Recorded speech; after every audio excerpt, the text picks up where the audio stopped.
We do have sort of presentations and discussion in this main room for the first hour of this meeting, and then we move into breakouts where you can connect with one another. But I want you to start that connection now in the chat. Would love to have everyone here share your name, pronouns, organization, role, and what's what's on your mind today. What is a success that you're working on? What is a challenge you're working on? What are you hoping we'll talk about in this meeting? Would really love to hear what you're bringing to today's meeting.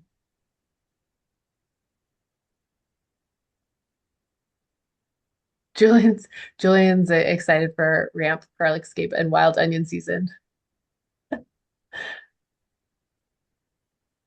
Hi, Teresa. Hi, Angela. Thank you.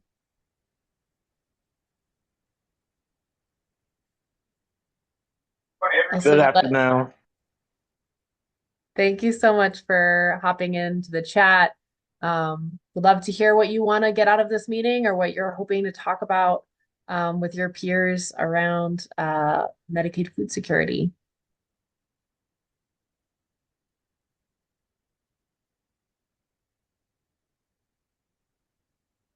Hi, Maria. Hi, Sarah. Oh my gosh, so many familiar people.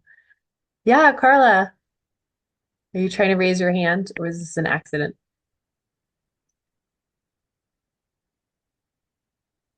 Maybe an error. I All saw right. chickens laying eggs. That's exciting. I have a very old chicken. She's like 8 years old and she doesn't lay eggs anymore. All right. I'm so excited to pass the mic over to my colleague, Maddie. Thanks, Catherine. So I'm Maddie Morich. I am with Health Begins. If you could go to the next slide, please. Thank you. So I have just a little bit of housekeeping as we get started. We are recording. You probably got the message that we're recording. We will send out the recording after the call today. Also, as you've probably noticed, there's a bunch of us on the call today, which is fantastic, but also make sure that you are muted, especially if we have presentation speakers talking, and then make sure that you're engaging using the chat, raising your hand, using the little hand feature at the bottom. And there will be some time, like Catherine said, at the end of the meeting, devoted to really connection, collaborating, talking, discussing with each other in breakout groups. So make sure you're jotting down your questions and thoughts throughout the day. Next slide. And then some of our meeting objectives today. So first, we're going to be sharing out some of the new resources that are available to you all, really around partnering with Medicaid to address food and nutrition security. And then we're going to have some case studies, some presentations from folks that are doing work in the field. And so we get to hear from them about what they're working on around food insecurity, and looking at kind of what are some of those Medicaid managed care regulations and flexibilities that support food security and food as medicine initiatives. And then lastly, like I said, we will be going into breakout rooms so that we can discuss and collaborate, and you'll get some one-on-one time with the presenters today. So as they are going through their presentations, make sure you're jotting down questions or things that you might want to pick their brain about. Go ahead to the next slide. And I will turn it over to Julian. Thanks, Maddie. My name is Julian. I'm the Director of Medicaid and Food Security at Share a Strength, which is a national child hunger nonprofit, collaborating with Health Begins, which is a healthcare consulting organization working on upstream influences of health. And along with Catherine with Hearthwise Consulting, we run this thing called Medicaid Food Security Network, whose goal is to um, engage, influence, and partner with state Medicaid programs and Medicaid serving systems, including Medicaid managed care organizations, to support the full spectrum of food needs with a focus on children and families enrolled in Medicaid, with focuses on increasing access to food as medicine and closing the enrollment gaps in the SNAP and WIC programs. And we do all of this through bringing folks together on great convenings like today, technical assistance, creating resources that will hopefully make it easier for all of us to do the great work that we do, again, with the goal of changing state level Medicaid policy. We can move on to the next slide. Just a couple like MFSN updates that I want to share. We have a policy dashboard that gives state examples of Medicaid food security policies. If you go to that first link or the QR code, you can see that dashboard. Fun fact about Share Our Strength QR codes, you can see our logos in there, and I only recently learned that our logo for the No Kid Hungry campaign is 2 kids and an apple core, which is pretty cool. Also, we've created a legislation tracker that is separate from so the policy dashboard is like stuff that is already adopted and happening to some extent. The legislation tracker is all about legislation under consideration in states. I would also check that out because this year, maybe more than any previous year, there's been a lot of new legislation being introduced in different states that have to do with Medicaid food security strategies, with the public benefits, and with food as medicine. So check that out as well. We can go to the next slide. One other thing that we have on deck is we would love for you all to do the survey for us. Medicaid Food Security Network has existed for just over 2 years now, and it's been a whirlwind, and we would love y'all's feedback, particularly on our newsletter that we send out. If you don't get the newsletter yet, please join the listserv. And there's a few other questions in there that we're just trying to gauge like where folks are at about some things. And there is a wee little incentive available for the first people who complete the survey. Next slide, please. So just to preview the rest of this meeting, this is a 1.5-hour monster meeting, but we'll try to get most of the speaker bits done in the first hour because we know some folks need to drop. But we'll go through a number of topics, including SNAP updates under HR1 or the One Big Beautiful Bill Act, the Rural Health Transformation Program. We will talk about some community health worker work as it relates to SNAP navigation assistance. We'll hear from a case study in New Mexico on food provision for Medicaid members there. And then lastly, we'll talk about our now released funding opportunity to support more policy advocacy around Medicaid food security strategies. And then in the last chunk of the meeting, we'll have breakout rooms that kind of function as the Q&A for the speakers. And also just a chance to socialize and see people in a slightly smaller setting than this one, where I think we've got over 200 people, which is our largest convening yet. So thank you all for being here, despite all the things in your busy days and all the things that I'm sure are taking up everyone's brain space between the war in Iran, the continued assault on American people within the US. There's too many sort of terrible things going on that we always have to make mention of.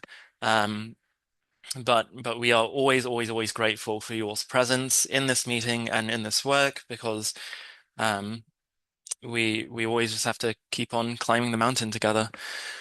All right, let's keep on moving. In the interest of time, I'm not going to read everybody's biographies, but please know that these were all very awesome people.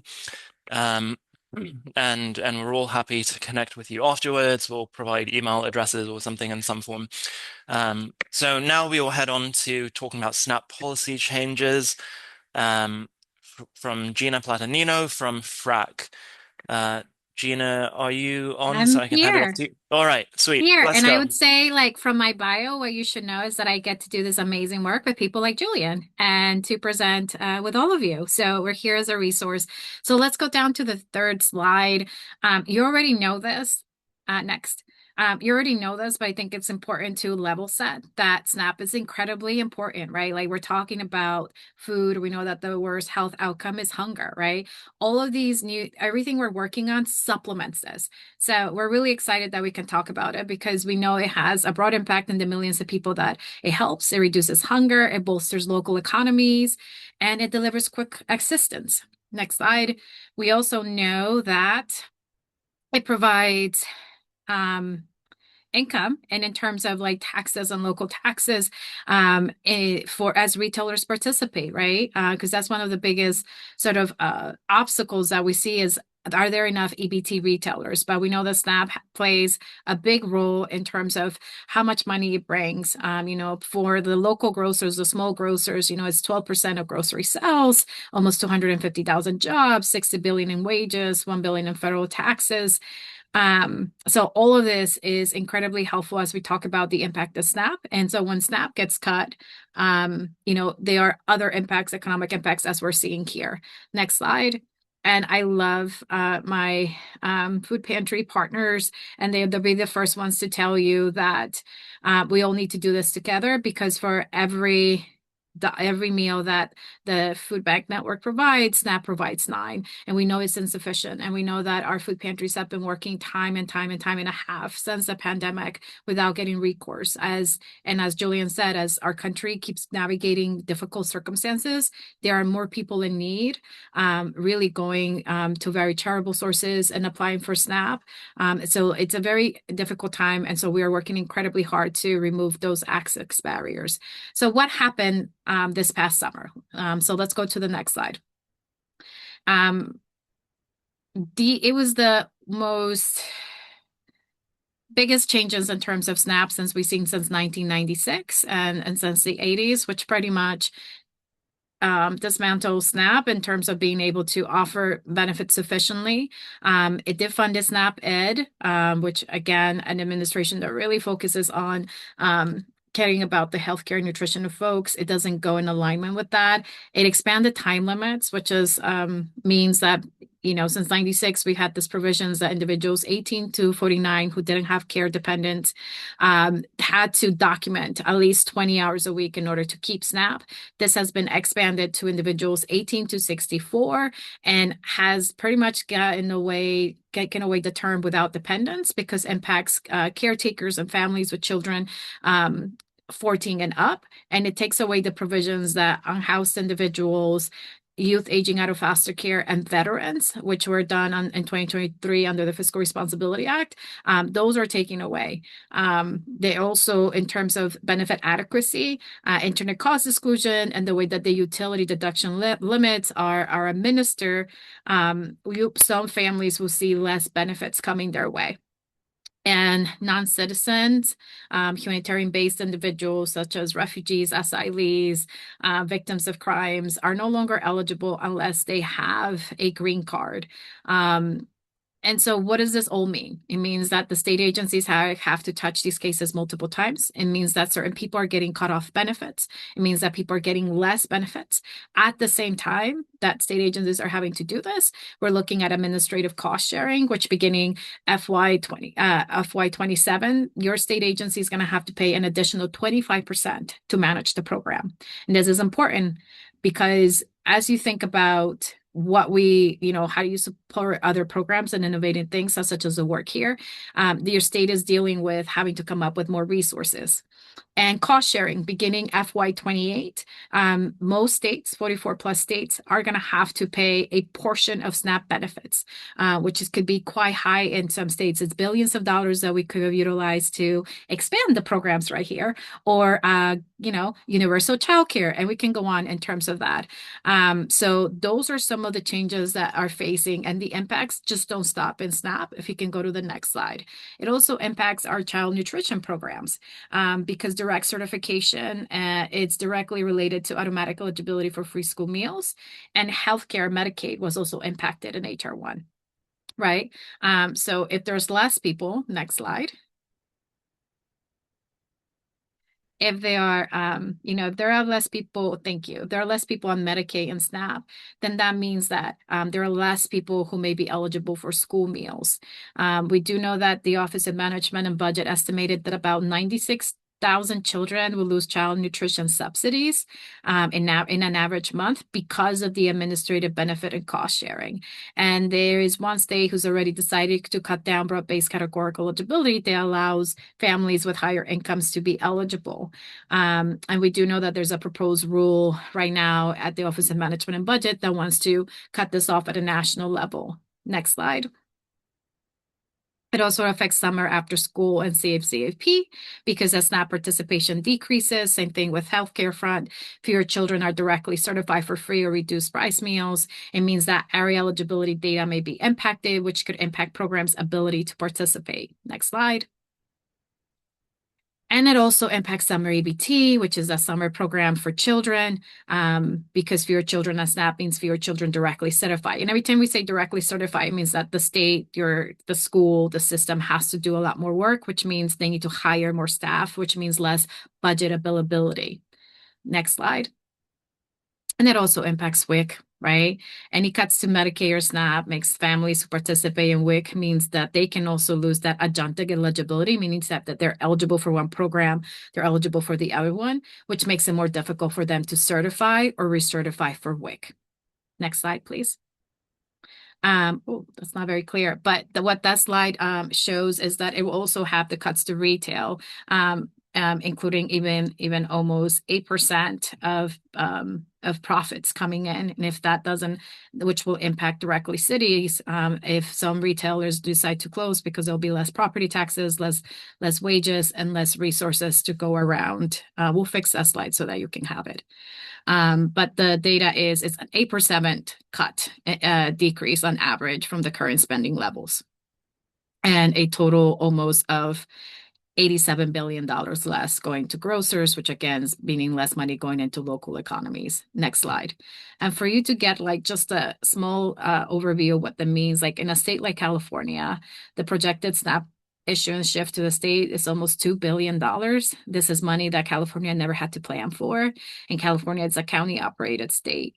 And their association is estimating that, looking at what the counties will have to do just for like Medi-Cal and also CalFresh was just their SNAP program, they're looking at total anticipated cost of $6 to $9.5 billion. And again, none of these things were previously had to think about in terms of those high numbers. Next slide, and we're almost done. Can I, there was a question from Jordan in the chat about whether anyone's heard anything about potential fines and stricter financial punishments in high error rate states within the new reconciliation bill being floated by Senator Ernst. Do you know anything about that?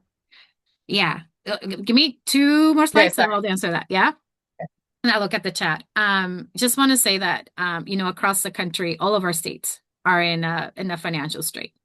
Very few have an expansion where we see it. Most of them are treading water. And so I say that because even those states with rainy funds are experiencing, the rainy funds are a one time, but most of them are facing budget deficits. And I keep saying budgets, next slide, because SNAP has never been part of a line item budget, right? Most of it goes to healthcare, and now that's going to have to increase because of the changes coming. The rest goes to K-12. Then higher ed education. And we're also dealing with many states. Last year was the first time they had to do funding without federal funding, right? Like they had ARPA funding, they had IBR funding. All that money is mostly gone. And so most of it's going to have to be state funds and very little federal funds. So states are really in a difficult place. So we really have to make strong arguments as to why these programs are so pivotal, because the worst outcome, right, is hunger, and poverty and hunger costs our economy almost $890 billion a year, according to Children's Health Watch. So it's incredibly important to keep this in mind. Next slide. And I'll leave you with this. The time limits provision is incredibly harmful, but is something that folks who are working within the healthcare space and then with the food nutrition space can really help with exemptions. Next slide, because exemptions, we do know that many people do have hours. The screening mechanism, it's broken. Many people have disabilities or maybe unfit. That's a term it's a federal term to be able to work. And so there's many ways and approaches in terms of outreach that we can help minimize some of this harm and ensure that people can continue receiving benefits. So I know it was a lot of information, but we have other speakers. So I'm happy to take a look at the chat now, Catherine, for your question, but I'm done with my slides. What was the question, Catherine?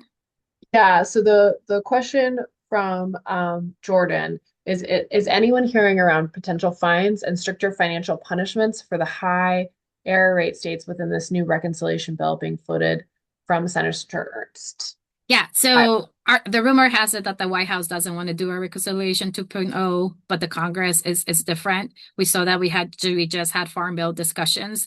The one thing on SNAP, there was nothing to restore some of this harm. They do want to do privatization, meaning that they'll do it won't be the union-based workers. There have been other work within this space that has shown that this doesn't work. Yes, we heard from Ernst doing this to even increase more punitive. It came out on Political today, so happy to copy and paste that. We're also hearing from another senator who's saying that we should do SNAP more like block granting, similar to TANF, which we know it doesn't work.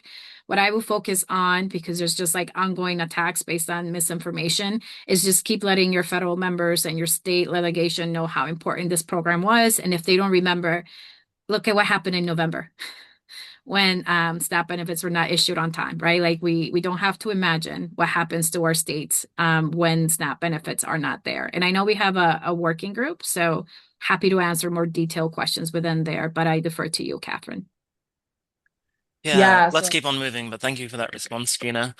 So I'm going to move us along to Sam Hoffler, who's the director of the National Produce Prescription Collaborative, to talk about opportunities relating to food as medicine, the Rural Health Transformation Program, which was created by the HR 1 bill as a Band-Aid solution to some of the Medicaid cuts. All right, over to Sam. Can everyone hear me? Yes, cool. Yep. First, just thank you, Gina. That was amazing. It was super packed and really well done and also really heavy. So thanks for doing all that work. Quickly, yeah, the goal of the MPPC for us is to really focus on integrating produce prescriptions into healthcare at the point of care. And we want to make sure that that's paid for across all federal insurances. So VA, IHS, Medicaid, Medicare, CHIP, and TRICARE. And next slide. For those who aren't familiar, we're a really diverse coalition. So we have groups from all over. We have advocacy groups, a lot of practitioners, but also representation from the healthcare sector and retail. Next slide. And you can just kind of slide through the next two. These are just the logos of our members, so you're aware. And then I was going to talk about the Rural Health Transformation Program, but I think it's a really good complement to what you just offered, Gina, because I think the overarching thing is just what you said, Julian, that this is in response to cuts for Medicaid and the downward pressure created by auxiliary cuts to SNAP is going to affect state budgets, but it's also going to affect food as medicine, we think, overall, just the investment there. I think states are going to be making hard decisions as well as philanthropy and other actors in the space. But what I'm going to do today is very high level, just overview of what this is, some implications, and then also some examples from states about how they're managing their funds as it relates to food as medicine. So I think most folks are aware that this is a 5-year program. It's $50 billion. Half of the funds have been allocated to states, and the other half are going to be allotted later based on several different factors, which could change in the future as well. So we can go to the next slide. They've announced the awards so far, and they range in how much is allocated per state. And you can definitely search this. It's on the CMS website, and I can drop that in the chat as well if you want to see the per state awards. I think when I think about the Rural Health Transformation Funds, these are in response to Medicaid cuts. We do know that in rural areas, we're going to see hospital closing. I live in North Carolina, like we're seeing this already. And so I think the focus from CMS is on outcomes, which can be good, and it can also be a threat to getting additional funding. So states are really focused on spending this money in a way where they can show that they have successfully implemented something based on the outcomes they listed, such that they can receive the other half of the funding coming down the pipe. You can go to the next slide. I just wanted to share 3 state examples. Actually, can you go to the next slide and then we'll go back one? Yeah. I think I don't know how many, I assume a lot of folks are aware, but basically the Rural Health Transformation Funds do not allow the states to specifically purchase food, even if they've included food as medicine initiatives in their grant applications. So I just listed here the states that explicitly included food as medicine as part of their applications. There are more that included things like nutrition education or other nutrition services. These states in particular are the ones that are specifically mentioning food as medicine initiatives, the way we might think about produce descriptions, medically tailored meals, or medically tailored groceries.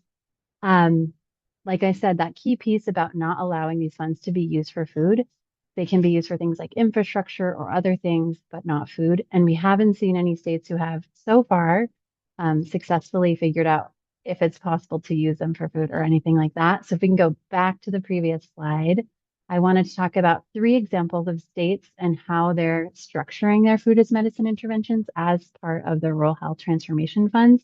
And I know there's a lot of people on this call that may be from these states or who may be interested, like who may be able to share in more detail. So please do, since I can't be on the breakouts today. Erica Hansen is also a great resource on this.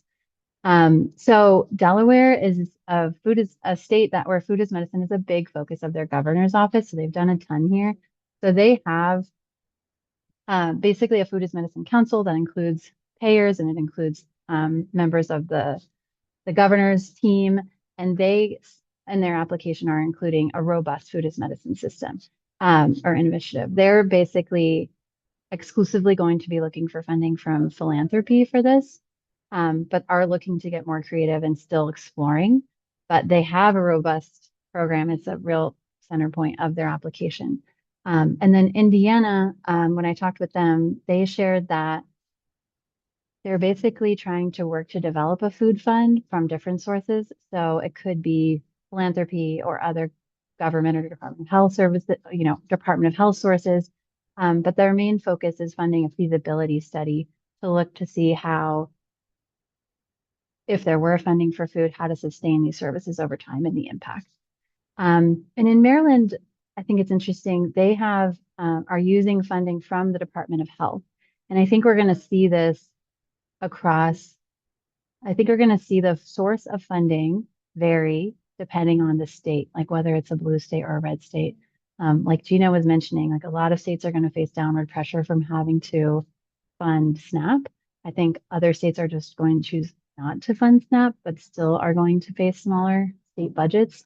So it's cool to see that Maryland is actually taking funding from the Department of Health to use for food, and they're using the RHTP funds to develop the structure of their food as medicine program.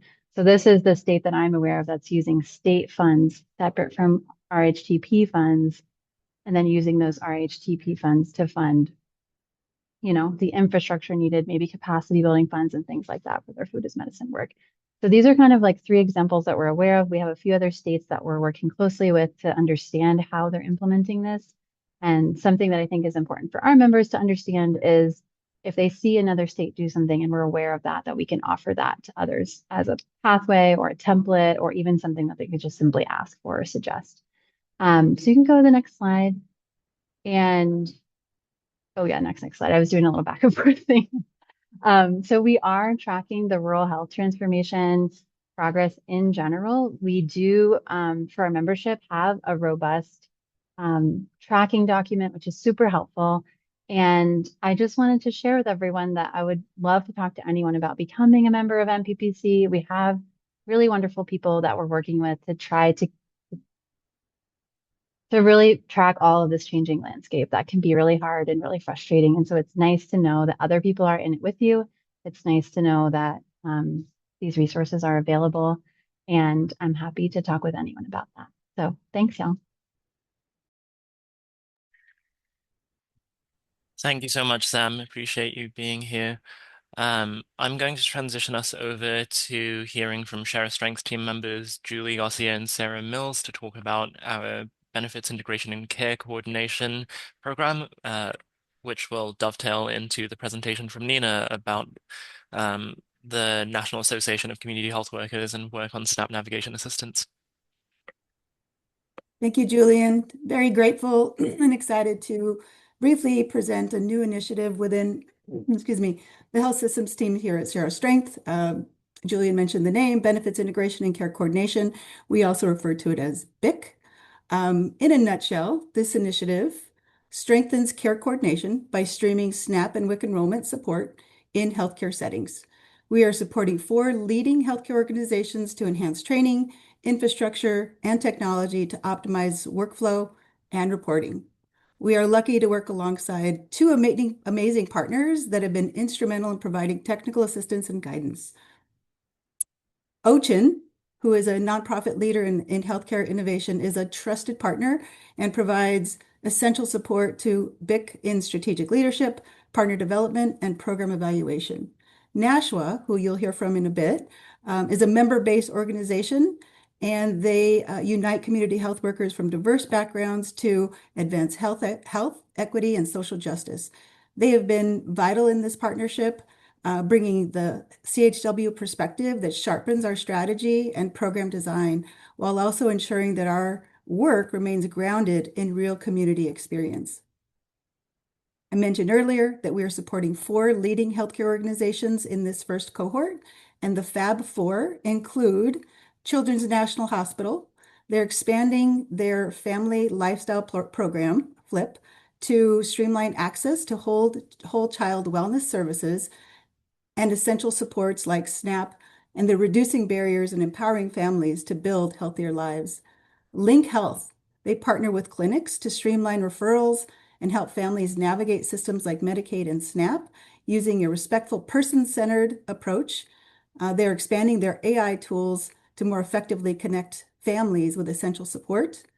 New York Health and Hospitals is advancing whole person health by strengthening SNAP support and enrollment through a dedicated CHW program while deepening its impact to help ensure healthier futures for their communities.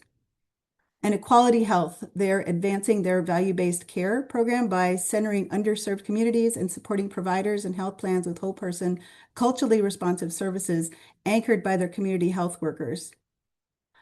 I'm asking everybody to keep an eye out for more information to come that is going to be centered on our BIC initiatives. There's some great work that's already happening, and we're seeking opportunities to showcase this great work.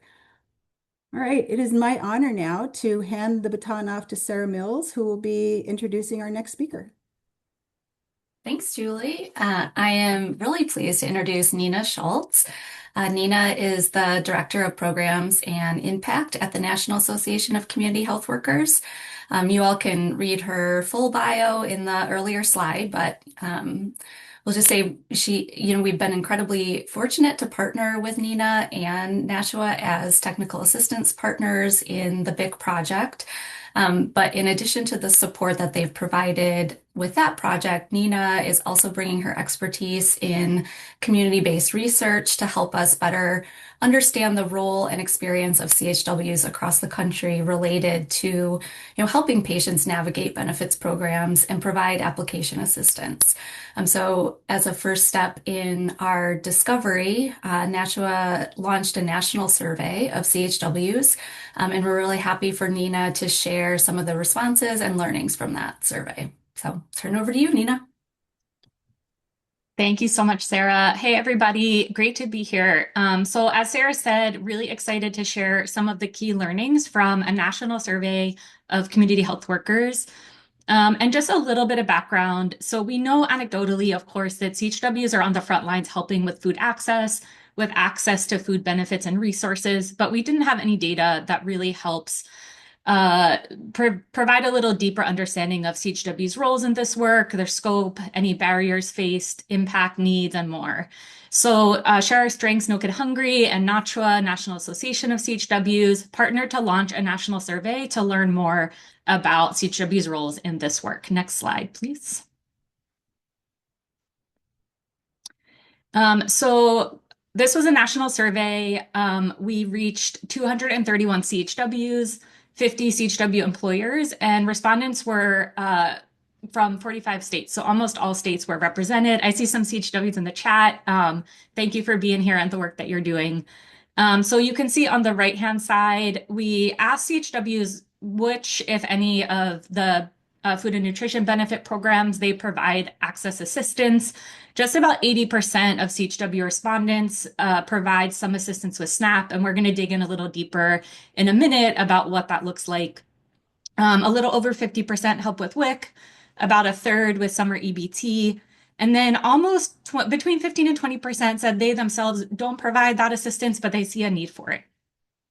Next slide, please. So we looked at application assistance in two different ways. So one was direct assistance with the application process, and the other was a little bit broader of a perspective about assistance. And so the first learning here is that CHWs are actively addressing food insecurity by improving access to food and nutrition benefits, as well as connecting people with emergency food and supplemental food. So you can see in this chart basically shows the type of application assistance CHWs are providing. 76% help with hands-on assistance for the SNAP application, providing hands-on assistance. 70% help explain what the instructions mean or what questions mean. So a little bit more targeted, but not maybe as hands-on of assistance. A similar amount help with organizing documentation, and about a third help with translation. And even though that's a smaller number, it is important because not everyone's going to need translation support. And it was outside the scope of this survey to dig in a little deeper. But I think just because that's a smaller percentage doesn't mean that it's less significant. So just wanted to mention that. Next slide. So additional types of support CHWs are providing, connecting people, clients, community members with emergency food resources while their applications are being processed was about 85% of CHWs.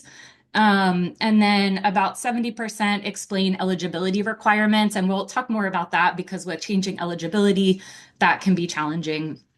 There's some quotes throughout the slides. They're great quotes. I don't have time to read them all, but I highly recommend when the slides are shared or in the video, they do an incredible job of just providing some more depth and understanding of what CHWs are doing and the challenges they're facing and how they're addressing those challenges. So just wanted to mention those. Definitely take a look if you have time. Next slide.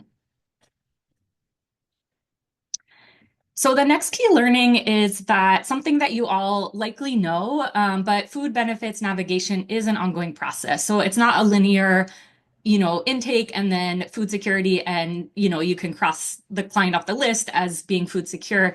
It is ongoing. CHWs are constantly having to track, having to reassess, having to access multiple forms of assistance to ensure that folks have enough food. And so a lot of times that looked like providing supplemental food access when benefits weren't enough or while applications were pending, helping to make sure that folks understood eligibility, addressing fears and worries and all of that. So this really is just meant to illustrate that it is an ongoing process without a clear end, and that CHWs are doing different activities, multiple activities often, to try to build as much food security as possible. Next slide. So CHWs, as we know, are on the front lines. They're working with folks in the community, understanding what challenges are most prevalent. And so we really wanted to take the opportunity of this survey to hear from CHWs about what's happening in communities when it comes to food security. So these are not just focused on SNAP. This was a really open-ended question about, what are you seeing? What are you hearing? And so we had over 175 CHWs provided open-ended responses describing challenges that their clients or community members were facing. And these included barriers related to accessing food and nutrition benefits, as well as on the next slide, I'll talk about some of the social and economic and political climate barriers. But overall, these responses really illustrated a profound level of fear and worry in the community about folks being able to feed themselves and their families. And so some of the types of worries that CHWs reported are around the application process just being extremely daunting and time consuming, frequent denials, late notices. I'm sure many of you know all of these benefit qualification gaps, CHWs talked a lot about really low amounts of benefits, especially for seniors. $20, $25 a month was commonly reported. And so that obviously not enough to go very far. And again, just a lot of responses talking about a really overwhelming burden of food insecurity, even in communities that have more food resources, of course, in communities that don't, that the amount of need was just more than I think it had a sense that it was getting worse or more extreme in the moment. Next slide. So other challenges CHWs talked about were more focused on the climate, changes to eligibility related to HR1 being unclear, folks not knowing if they might qualify, some misinformation tied to that. There were some specific populations mentioned that faced additional barriers. And again, all this amounted to a lot of fear of folks being able to feed themselves. Next slide. All right, so even with all these barriers in place, CHWs also talked about how they're advocating and innovating to address the food access needs and do whatever they can to make sure that folks have food to eat. So we also asked CHWs about the barriers that they're facing themselves in being able to better assist folks with accessing food and nutrition benefits and other food resources. The highest rated barrier was not knowing enough about eligibility changes, followed by a need for more training or experience. The other chart shows what CHW said has been helpful to them in better helping their clients access food benefits. The top two responses focus on time. So having time in their workload and their schedule to be able to provide this assistance was seen as the most helpful. Next slide. All right, so the last learning really ties everything together, which is that more support for CHWs allows them to better do this work that they're already doing.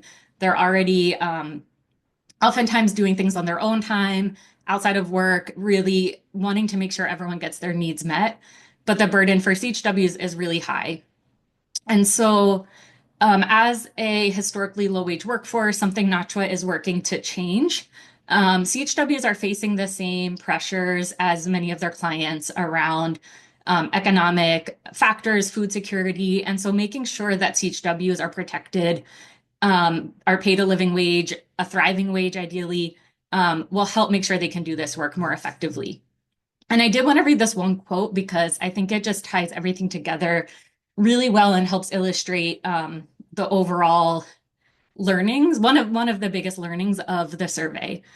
So this is a CHW in Louisiana who said SNAP applications are long, often more than 20 pages, and they require repeated follow-up, document collection, phone calls, uploads, and troubleshooting. It's not simple help. It's time-intensive benefits navigation work. If CHWs are expected to take on this responsibility without compensation, it can create burnout, turnover, and ultimately harms clients because families lose continuity of support. And so the flip side of that is if we effectively support CHWs, there's so much that we can do. So I'm going to hand it back to Sarah to talk about some upcoming offerings, and I'm happy to answer questions in the breakout. Thank you. Thank you so much, Nina. Yeah, we, really plan to dig deeper into some of these learnings over the next few months through focus groups and interviews. And what, we continue to hear from CHWs are going to drive some of the next steps to, develop additional supports for the workforce, providing additional information and training and resources. But in the very short term, based on what we heard about CHW's need for training, specifically around the summer EBT program, Share Our Strength and NASHWA are hosting a webinar for CHWs on supporting families to access the summer EBT program. So if you work with CHWs, if you are a CHW and you're in a state that operates summer EBT, we definitely invite you to share this opportunity. And I will also add the registration link in the chat. And I think I am turning it over to Roadrunner. Yep, that's exactly right. We'll hear from Jessica Ossenbrugger and Maya Stefanovic from Roadrunner Food Bank of New Mexico and UHC New Mexico, respectively. And thanks to Nina, Sarah, and Julie. Yeah, hi everybody. I'm Jessica Osenbrugger. I'm the Senior Director of Community Health and Engagement at Roadrunner Food Bank. And I just want to thank everybody for the wonderful presentations today. Really loved the survey results for community health workers. Maya, would you like to introduce yourself? Sure. Hello, I'm Maya Stefanovich, and I'm from United Healthcare Community Plan of New Mexico, and I am the Executive Director for Health Equity and Community Development. And we can go on to the next slide. So first, I'd like to introduce United Healthcare New Mexico's Value Added Benefit Program, Keeping Healthy While Waiting for Assistance. So VABs, we call those, in general, provide services beyond the standard Medicaid benefit package to improve health outcomes and reduce costly care. So VABs are funded through administrative dollars and are offered at no cost to members. So the initiative that we're going to talk about today includes a partnership with the Roadrunner Food Bank and UHC, United Healthcare. And we launched this in late fall of 2025.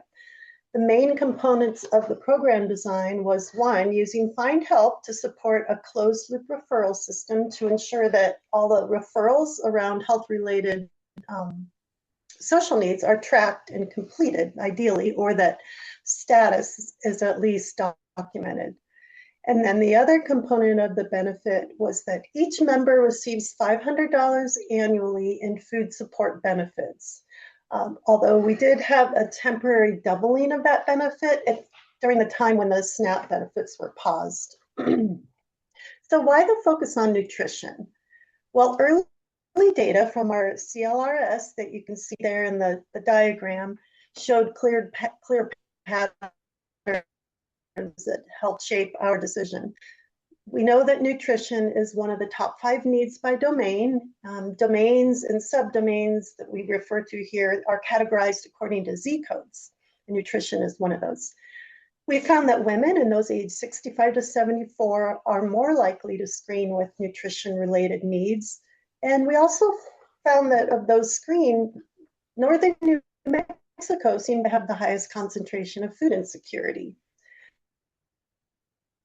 So these insights informed the program design, leading to the food benefits being included as a VAB, and then also leading to the CLR-based referrals happening with an organization that specializes in this area, which is Roadrunner. Next slide, please. Yeah, so just to review some basic service numbers, as Roadrunner Food Bank of New Mexico receives the referrals from United Healthcare. As of February 28th, nearly 150 United Healthcare New Mexico members have been referred to Roadrunner Food Bank. Nearly 2 weeks later, we're actually approaching 200. So the referrals are really coming in and increasing in reflection of a landscape that's changing quite a bit with access to food and SNAP. So, but as of February 28th, it was 150 members, and this generated nearly 600 healthy grocery boxes being delivered in intervals of weekly, bi-weekly to monthly, and equates to nearly $44,000 worth of food. When we first began this partnership in November of 2025, Roadrunner Food Bank was offering 4 different food box options. It was a low sodium, low sugar, a sort of a general healthy pantry box, and a gluten-free. And within 6 weeks of the program, we added on a ready-to-eat kind of kit in reflection of a couple of United Healthcare members that we were serving who just didn't have access to a kitchen or cooking utensils or a place to actually cook the food. So we do have the ability to modify the menus or add on things with the boxes that we're offering. Next slide. So I wanted to walk through some of the early outcomes that we're seeing from this UHC Roadrunner partnership. The data already shows a strong relationship between nutrition need and healthcare costs. So what we found is members who screen with nutrition-related needs have about double the per member per month medical and pharmacy costs compared to those without identified needs. So this, of course, reinforces nutrition insecurity as a meaningful risk indicator within our population.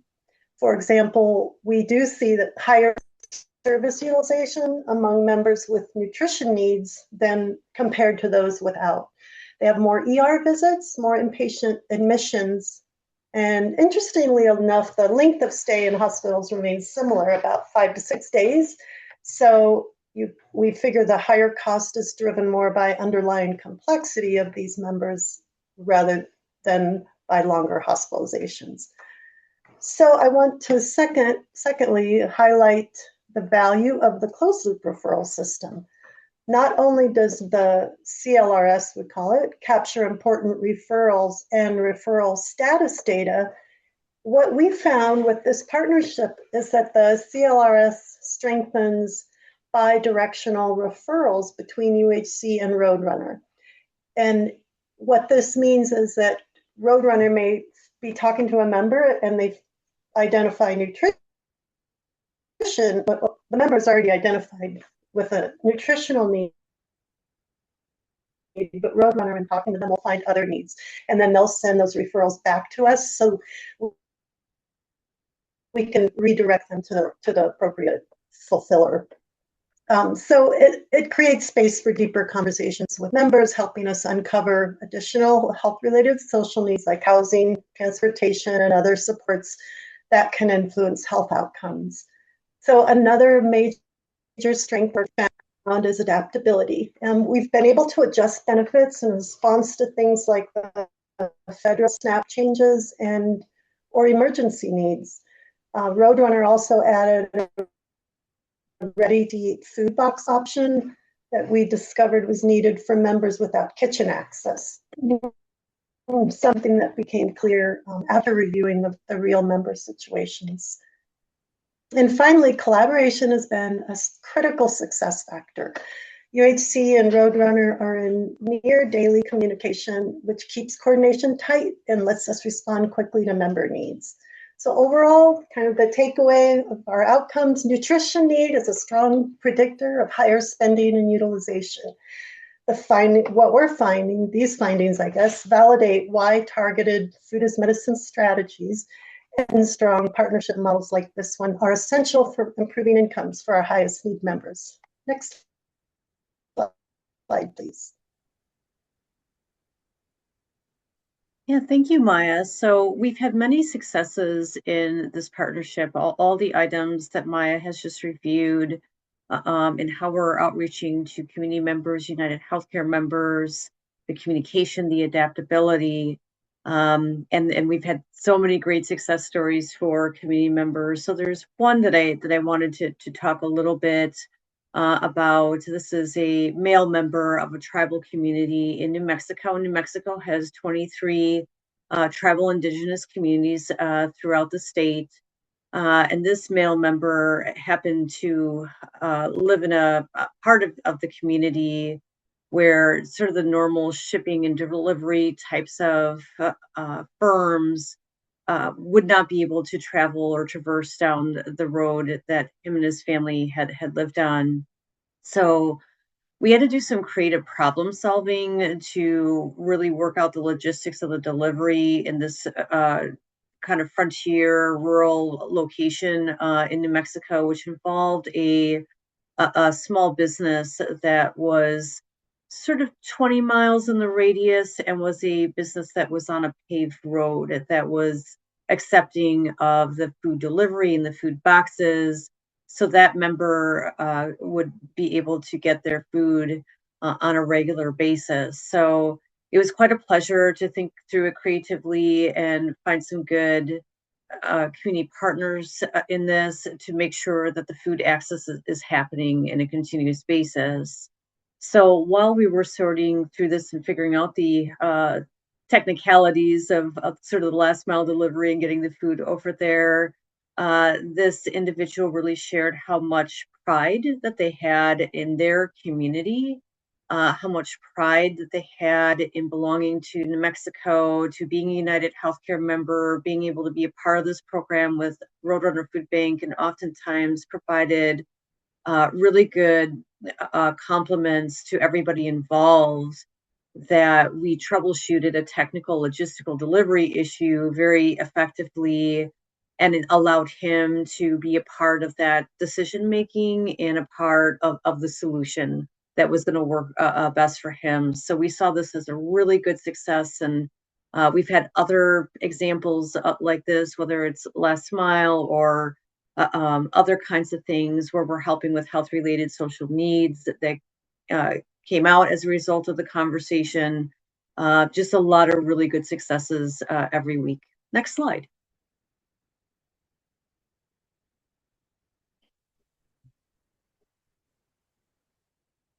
So how does this project United Healthcare's future strategy? I'll talk about 4 key takeaways.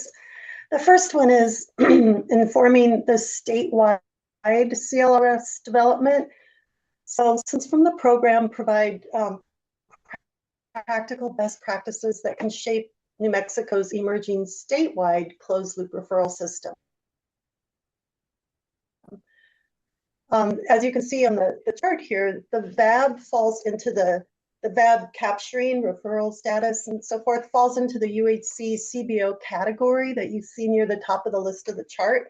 And you can see the high percentage of fulfilled referrals are those fulfilled by UHC and their partners. So an important discovery here is that providing CBOs financial support and creating partnerships like this one with Roadrunner increases the likelihood that they can manage the volume of referrals.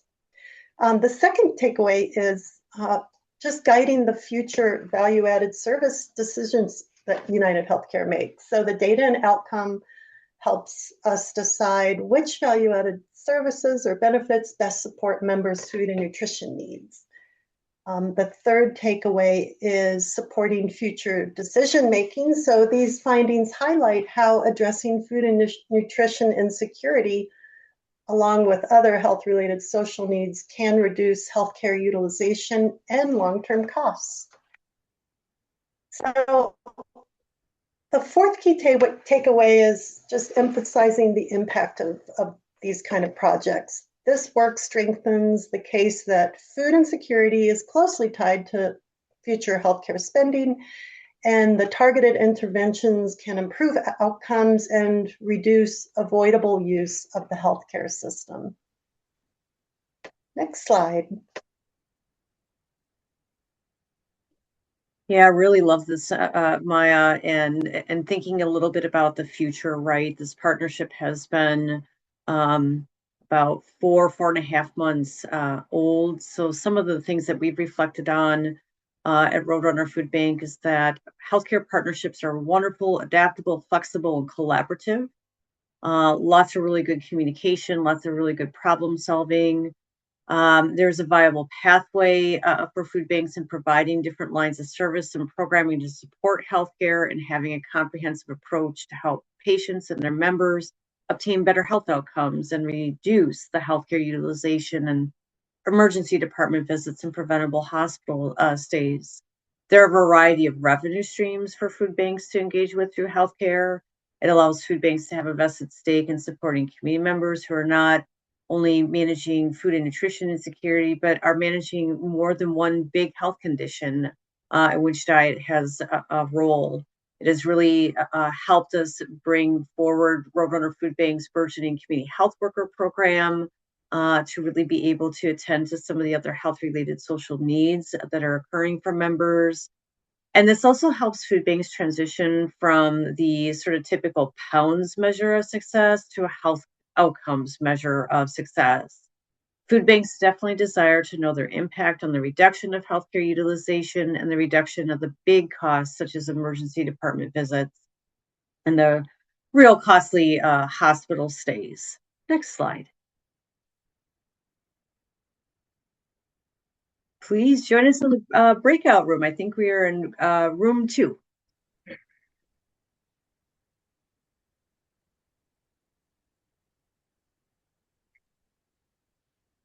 All right, thank you so much, Jessica and Maya. Um, so I hope everyone could feel, despite the rapid fire nature of these conversations, this is our attempt to deliver some content about what's going on right now and what are some ways in which we can meet this moment, because states are in a position where they need to do less with more, and our answer to how do you do less with more remains food is medicine.